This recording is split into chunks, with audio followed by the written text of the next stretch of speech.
Turto pardavėjai sako, tai jūs imate labai brangiai, kiti ima 1%, kitos agentūros, o jūs imat 3000. Tai labai yra brangu.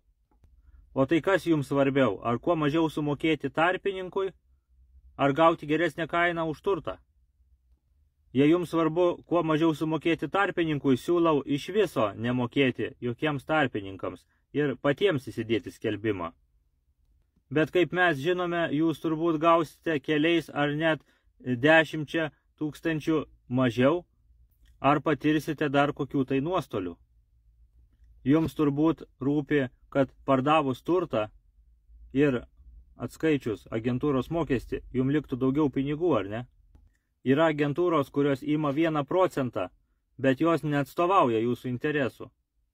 Atvirkščiai, jos veikia prieš jūsų interesus. Jei tokios agentūros agentas įdės 100 ar 200 skelbimų skirtingose vietose ir 100 valandų darbo, pavyzdžiui, jūs pasakysite, kad pats pardaviau, tokiam agentui gresia žlugimas. Jis ir toliau pardavinės, reklamuos vieną po kito objektą, o visą laiką jam kartos žmonės, kad pardaviau pats.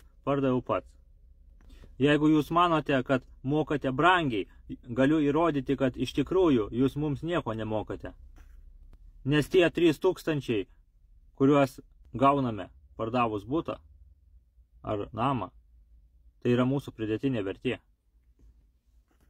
Mes tokia suma gaunam daugiau už turtą negu pats savininkas. Tai mūsų pridėtinė vertė.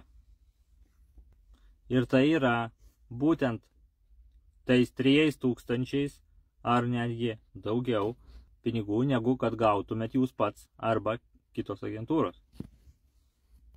Labai dažnai atskaičiavus neva didelius komisinius, klientui vis tiek lieka daugiau pinigų.